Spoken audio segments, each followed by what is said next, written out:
Hey there, I'm Tim. And I'm Luisa. And we're two movie lovers here to show our appreciation to those people in the credits that make a film extraordinary. That's right. This is a podcast centered around young upcoming talent whose tremendous dedication allowed them to shine in this crazy town. This is Hollywood Rising.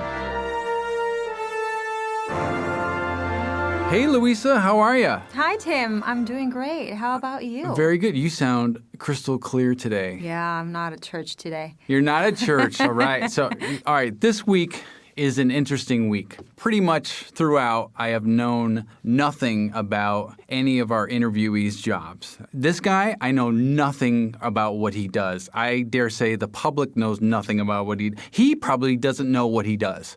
But we are going to find out. His name is Brian Armstrong. He's a sound supervisor. He does TV, does movies, sound extraordinaire. Hey, Brian. Hello, Tim.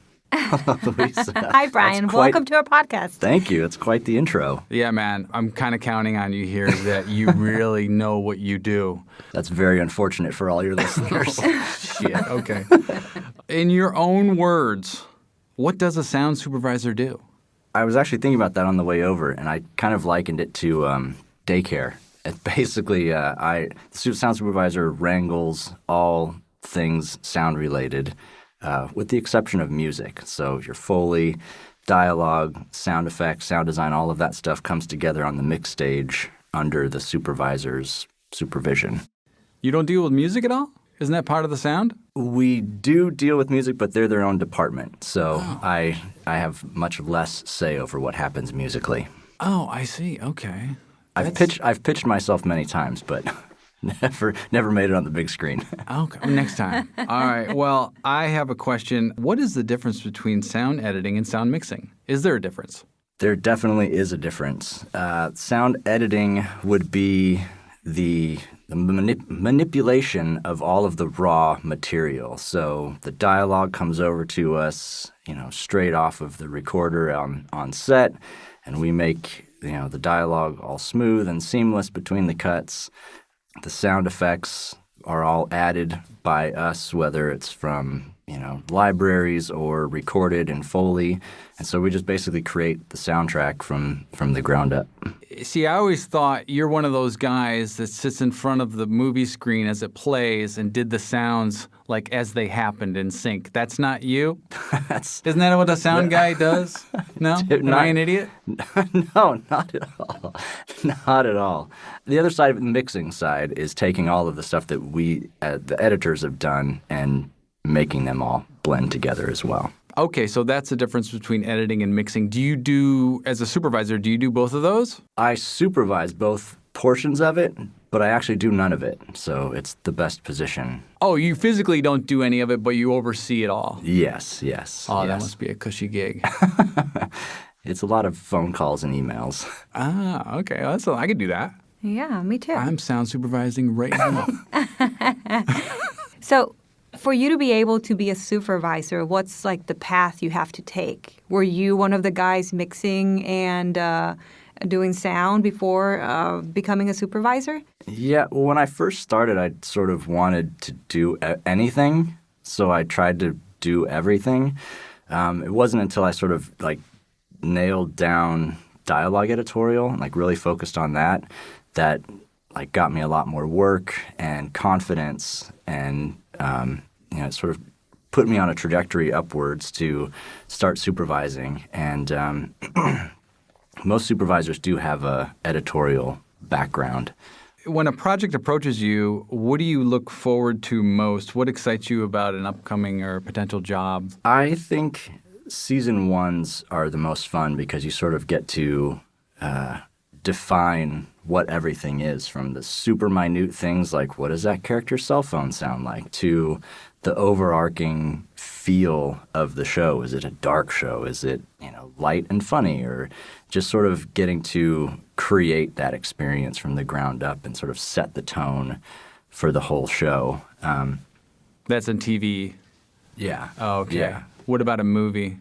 It's sort of the same thing, just for me, it's also working with people that I've either worked with before that really enjoyed working with, or working with new people and just sort of exercising that creative part of my brain and, taking somebody else's vision and giving my own little spin to it to create the final product. What about last seasons? Do you enjoy last seasons as the first ones, or? I never enjoy last seasons because it means I have to find more work. But no, every episode, every scene really sort of presents its own challenge and an opportunity to, do something new or unique. But I think there's always an air of excitement for that last season of what's going to happen, how is it going to end, and being able to contribute to something the whole time and be able to kind of put it to bed is pretty satisfying. Yeah, I bet. And sad, but satisfying. So you still get into the story elements of the show, like when last season, we're all looking forward to see how characters wrap up and stuff, and the same goes for you. You're not one of the guys that go into a movie and be like, oh, that movie sucked because all the Foley was terrible. I have been pulled out of moments, where it's like, ooh, that was an ADR line right there. But no, yeah, for the most part, I just enjoyed all of it. It's a fun world to work in. You mentioned a couple of the different facets that you deal with as far as dialogue and sound effects. Can you kind of describe those different areas and what they are, and go into like what's your favorite? The most basic definition, I guess I would give each one, is dialogue is all of the words that are recorded on set. Sound effects are things that we get to create, car buys, backgrounds, all of the sounds that you hear. Foley is sort of in sound effects category, but it's stuff that's recorded live, like your vision of the piano player in the corner. Oh, watching the movie and doing stuff in sync. Oh, yeah. Footsteps, anything that you see is kind of performed on screen is what will be recorded by the Foley artists. And then ADR is sort of the last big subgroup of what I do, and that's actually my favorite, which is automated dialogue replacement. And that's all of the dialogue that either wasn't recorded well on set or things that have been added after to explain story points, try out different punchlines or, just other stuff. And that's my personal favorite because I get to be involved with that side of it, recording it with the actors. Oftentimes we'll record stuff, it's not quite working, so I get to throw ideas out there like, wouldn't this character say this? And all of a sudden I'm, able to help write things that actually end up on air. So. Oh, that's cool. That's very creative. So, Brian, we all have a story, a background, Yes. and I would like for you to share with us, how did you got involved with sound? Like, what's your story? Like, when did you say, I like this, I want this to be my career, or what happened for you to be where you are today? I selfishly love answering that question. Growing up, I really loved theater. My neighbor that I grew up with was in a production of Peter Pan, and she was young Wendy.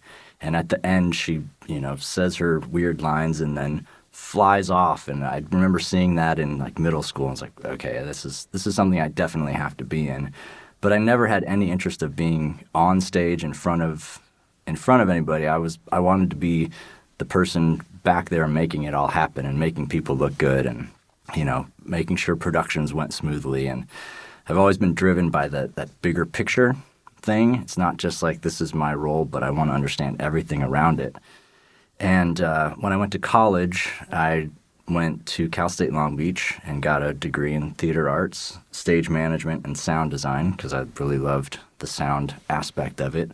And after I graduated, floundered a little bit, wasn't sure where I was going to end up. I ended up going back to school in Arizona at the Conservatory of Recording Arts and Sciences, which is actually a music school because I thought I wanted to do live music. Not performing, but the sound engineer at the back of the room making it all sound good. But quickly learned that there was way too much math involved in that for me to be interested in it. But I also wanted family, so I didn't want to be touring all over the place. So I realized that there was post-production, part of the curriculum, which I really latched onto. And so I did an internship here in Burbank at a really low budget place and did awful shows and awful movies, but had to do them fast. So, got my skills up, and then eventually joined the union and started working on bigger and better TV shows and movies, and here I am. If you weren't, if your career wasn't in sound, what would you be doing right now? I like to think that I'd still be doing something similar, whether it's theater or, pursuing that live music thing. I think would still be a lot of fun. But I couldn't be happier with the opportunities that I've been given and have taken advantage of and put me where I am. What's one thing that you wish you had known at the beginning of your career? My own self-worth. One of the philosophies at the conservatory was like, okay, we're giving you a lot of tools and we're giving you a lot of knowledge, but it doesn't mean you know anything. And when you go out there, expect to clean toilets and sweep floors, and they just really downplayed our role. And so when I did the internship at the first place, it was like terrible money, terrible hours, it was really crazy. It took a long time for me to realize, like, I do have the skills that are necessary, and I do have the personality and all of the checklist requirements to succeed in the industry. And once that clicked, and once I had that confidence, it sort of really started to happen. So, yeah, I guess I wish I knew earlier that I am okay at this, and there is a path to success. How long did it take you to realize that you were good enough? Quite a while. Even when I was in the union, I think I worked maybe 4, 5, 6 months out of the year. So it was a really rough start.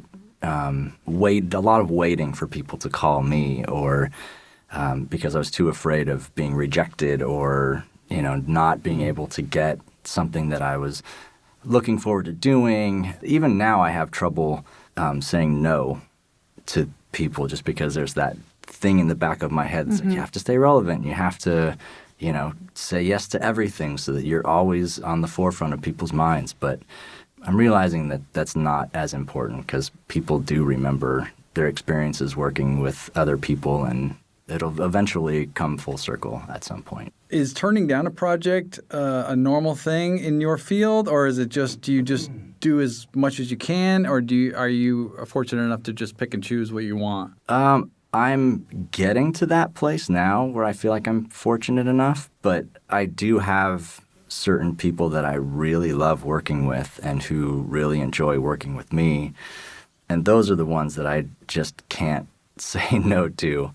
Especially because there's part of the industry that's like you're always chasing something. And, I keep in touch with a lot of people because I value their friendship, but I also value the work that they do. And I want to be able to work with them on their shows that they do. So when that comes back and when that's able to pay off, then it's like you have to take advantage of it. How would you define someone you like working with? Not only because you get along, but like what set of characteristics do they have to have for you to be comfortable working with them? I think it's a mutual respect of what everybody does in this world. I don't like working with people who don't trust me to do my job or do it correctly. I like to be the person that everybody just knows it's going to get taken care of. I don't handle being micromanaged very well. So it's the people who know, okay, we're going to go to Brian because we know what we're going to get with sound. And that's definitely something that's earned. It's not just immediately given freely. So it's something that I really work hard for, and when those things pay off, it's great. I'd much rather work on the worst show in the world with great crew than the best show in the world with a terrible crew any day of the week. What's been your biggest failure or your biggest learning experience, and what did you learn from it? I was fired from a Netflix show, and I was really excited to work on it just because of the notoriety of the show. It was the final season. I was coming in, replacing somebody who'd been there from the beginning. I was really excited to work on it. I took a lot of the things that I heard were problems from, editors or from wherever, and really worked on those to get them better and just a super well-oiled machine. And it was after our second mix where we finished about an hour and a half early, which had never happened before. I was told I was being let go. And it was just a huge shot to everything. So I was like, I thought I worked so hard. And it made me realize that there's just some things that are unavoidable in the industry, and personality conflicts is one of them.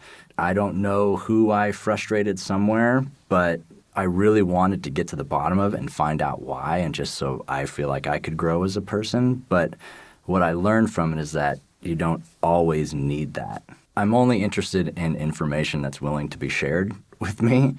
I just take what I can from it and move on. And it's that classic when one door closes, another one opens. And, I think within a week from me being fired, I received a couple phone calls that, were huge opportunities that I would have said no to if I were still on that job. So You said you were replacing someone in the last season of a show. Were they fired?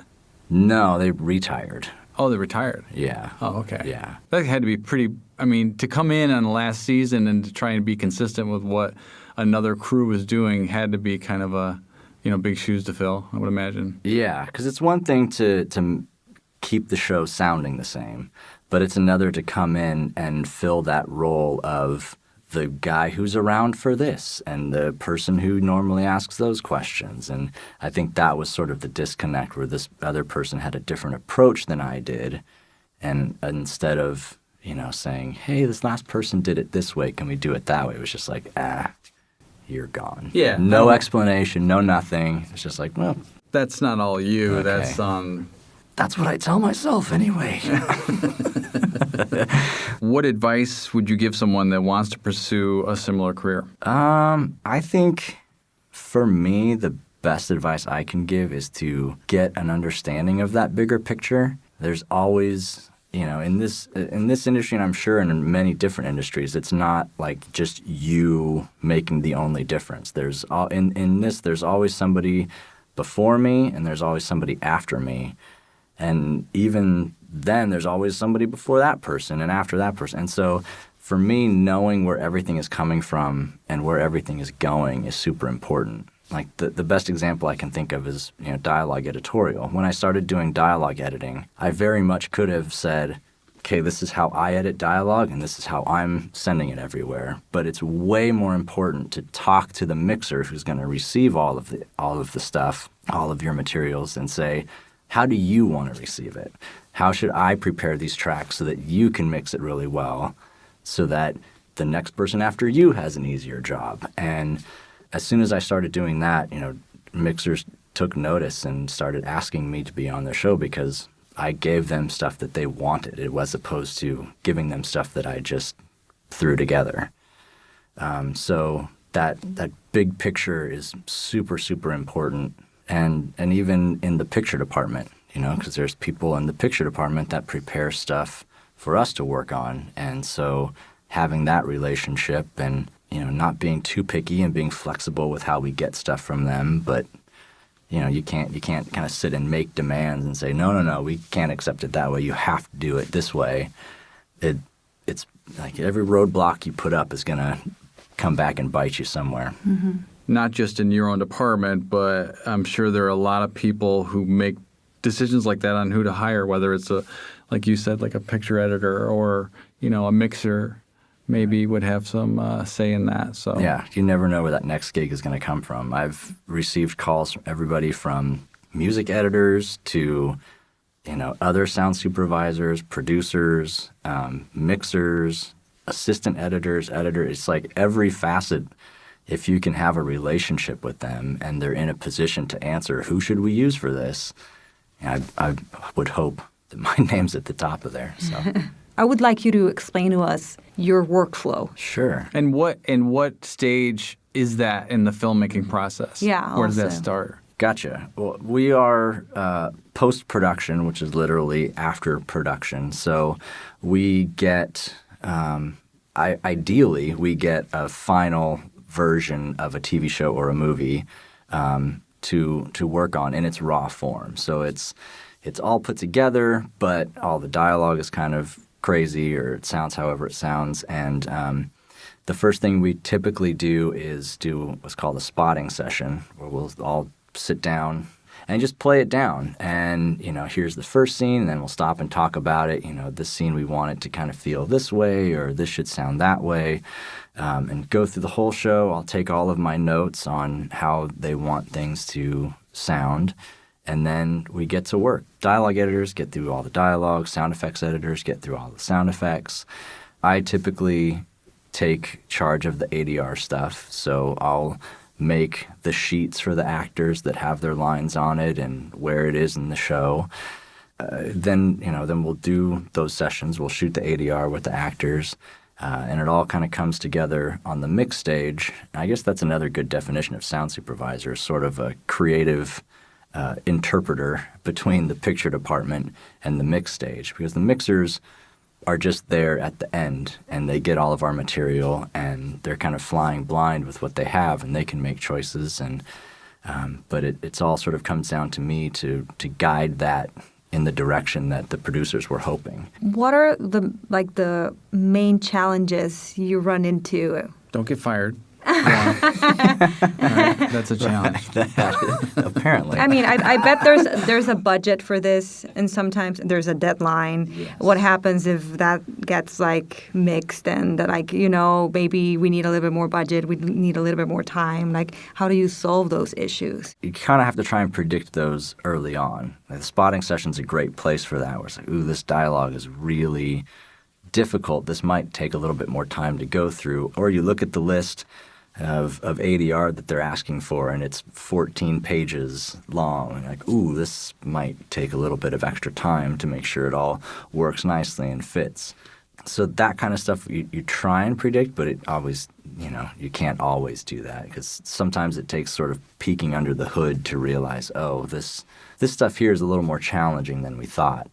And so in that case, I just am honest and open with the producers or with whoever makes that decision, and say, hey, look, this is what we wanted to do, and the path to get there is a little bit more challenging. If we could get X number of more dollars or days to work on it, we'd really be able to get there. And if not, let's figure out where we can cut a corner, or where we can, still get there, but just in a different way. So it's always that sort of negotiation and navigating. It is a lot of personalities and a lot of creative personalities. So I think one of the biggest challenges, especially in the mixing stage, is, you put your heart and soul into this one moment, and it took you 10 hours to perfect, and they listen to it and go, okay. Can we try something else there? And you're, but at the end of the day, you swing and miss. A great batting average in baseball is 300, 3 out of 10. So, okay, it's their show, it's not ours, and we can fight for it. I mean, in a productive way, and say, well, this is where we were thinking because of this and this and this sort of led us to this decision. And sometimes they buy it, and other times I can see that, but let's try something else still. Who's got final say as the director? Do you deal with a lot of egos when it comes to that, where the director's no, I want it this way, your way is wrong? Yes. In TV, where I do most of my work, the directors aren't super involved in the mixing portion of it. So it's the show creators, the showrunners. Sometimes the writers are involved, but they're not as involved. The associate producers are always going to be there kind of giving their creative input. All I can do is pitch my ideas. I can't put my foot down and say, I'm not doing it differently because this sounds amazing. Because then I will be fired for real legit reasons. So yeah, it's definitely the final say is above my head. What about when you're doing ADR? You're dealing with obviously the actors. Are there clashes there? Are there attitudes and egos and divas and bastards? They're all super What are you sweet. talking about? Every single actor is incredible. I mean, I work with some incredible people, who happen to be actors on TV shows. Disclaimer. And more often than not, the clashes just come from, being asked to reproduce this incredibly intimate scene or this really emotional scene after being in traffic for 20 minutes and being stuck at the gate for another 10 and then not knowing where the ADR stage is and then finally getting there and going, okay, now I have to cry. What are we doing here? A lot of times they'll add lines that are terrible. We'll have to add ADR lines to explain something that is super obvious to them because as actors, they've read the script and they've had these crazy discussions with directors and they're like, well, isn't it obvious? Because my eye twitched a little bit, so doesn't that tell everything? It's like, well, we need that line just to help out a little bit. For the dummies in the audience, like me. For the lowest common denominator. Let's explain it. Sometimes actors put their foot down, and my favorite is when, whatever the line is, they'll just do it poorly with the intention, like they know it'll never end up in the show. You're like, oh, okay. Wow. At least you did it. Thank you. Oh. Thank you, question mark. Yeah. But I will say it's very rare. It's very rare. I enjoy digging into that actor side and trying to appeal to that. I feel like your character would do this, or when you did that last one, I wasn't quite getting the or the hesitation or whatever. Just use cool actor words, and once they kind of trust that and do enough sessions, then they know they're in good hands. Because I'm not there because I want them to be there. Like I truly want their performances to come across as best as they can and to be presented in the best way possible. And sometimes I'll just agree with them. Like, yeah, that line sucks. Let's just not do it. You're a director. I feel like there is definitely some directing that happens in ADR sessions. Do you have a license plate frame that says I'd rather be directing? It's okay if you do. That's my T-shirt, Brian. actually. I'm surprised you couldn't read that from where you are. Oh, you're wearing it. Oh, how subtle. No, but you are directing. You're taking – that's pretty cool. Yeah, it is. It is fun. I think that's intimidating to some people, which keeps them from wanting to do that portion of it. I think a lot of editors are happy to kind of be like do their own thing, but the social aspect of it is what I really love, and digging into those conversations and getting the stuff out that the producers are hoping to get is cool. What is the one common myth about your profession or field that you would like to debunk today? Not everything you hear when you go see a movie is recorded on set. I'm not that stupid. I'm stupid.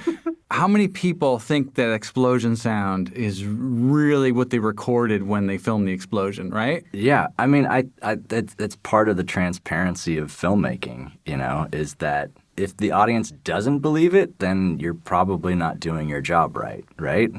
If they don't, yes, right, exactly. Yeah, I agree. If they're there going, oh, that explosion sounded weird, then you go, oh, you've lost them, and then I get fired. Back to square one. Yeah, I think you're right. I think if it's slightly invisible, then they buy it. That's why it's, and I don't say this as a complaint, but it's a very thankless job. Sound design can be something that's featured almost like score, almost like music. Dialogue editorial is very much as transparent as possible. If somebody gets pulled out because the lips aren't looking like, they're saying what's being said, or if it sounds weird or it sounds bad, you get pulled out of it and you lose your audience. And so the best compliment we can get is just nobody noticing it. We've done anything. Oh, wow. You have to be the invisible man. You're right. It's a thankless job. If it's distracting, then it's a problem, I guess. Yeah. What is the weirdest, most unexpected skill you bring to your job, and how did you learn it? It doesn't have to be sound related. I mean, one of the things I'm most proud of is just being able to, I think, successfully fit into a lot of different dynamics as far as personality-wise. I feel like I can read a room pretty well and know how best to contribute in a way that's effective. If you were on this side of the mic, what would you have asked yourself that we didn't ask you today? I think I would probably ask what you think makes a movie or television show sound good. It's not just about throwing a bunch of sounds at something, but it's about clarity for me, it's like organic clarity. Even if it's a really big sound design moment, it has to make sense and it has to live within that world that is created by the visuals.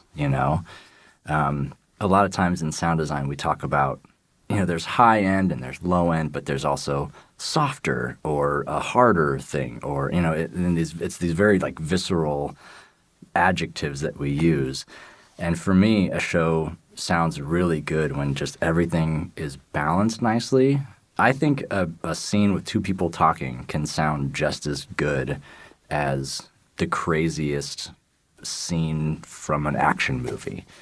But as long as it's clear and the story gets across, that to me is what's and consistent, successful. within that world. Yeah. What are some of your favorite, inspirational movies? What's something you wish you would have worked on in the past? The first time and every time I watch No Country for Old Men, I feel like I'm getting a master class in sound design. I think there's one pad of music in that whole movie, and I don't even know if it qualifies as music because it's just like this one tone that happens in one scene that I picked up on. Maybe it's in others, but I don't know. But it's just such a beautiful sounding movie. There's nothing that's out of place. The perspective changes are right. That's one of my all-time favorite movies. What do you see as the next steps for sound in movies and TV? More speakers. It's the evolution of just sound. Music and movies were both mono originally, just coming out of one speaker behind the screen. And then, when music went to stereo, it was insanity. It was like, let's put all the drums in the left and all the vocals in the right and see how that goes, because we can. They used to do that. Yeah, listen to Jackson 5, any old Jackson 5 song. You'll hear the bass only on one side. But, the future of sound, I hope it's more than just people listening to, or watching things and listening on their headphones in really loud places on the go all the time. I think people still value that experience of being engulfed by sound. I'd hope movie theaters never die and just keep adding speakers, and we'll keep taking advantage. We're looking forward to hearing all your work and it being as invisible as possible. Thanks so much for your time today. Thank you. This has probably been the most enlightening interview as far as what people think a sound supervisor does and what they actually do. We'll have to set up a cinematography interview next if people really don't know what they do. I'm not the only idiot out there, thank God. Can I be a guest interviewer on that one? Because I'd love bet. to know. Thanks, Pete. Thank you. Thanks for the opportunity. Hollywood Rising is produced by Tim Tucciarello and LNA. Sound mixer, Mike Hsu. Music by Jonathan Byram. Special thanks to Kami Asgar, Richard Burnett, Sam Fan, and Brian Wessel. This is a Sputnik Media production. In association with Mr. 101 Productions. He's Mr. 101.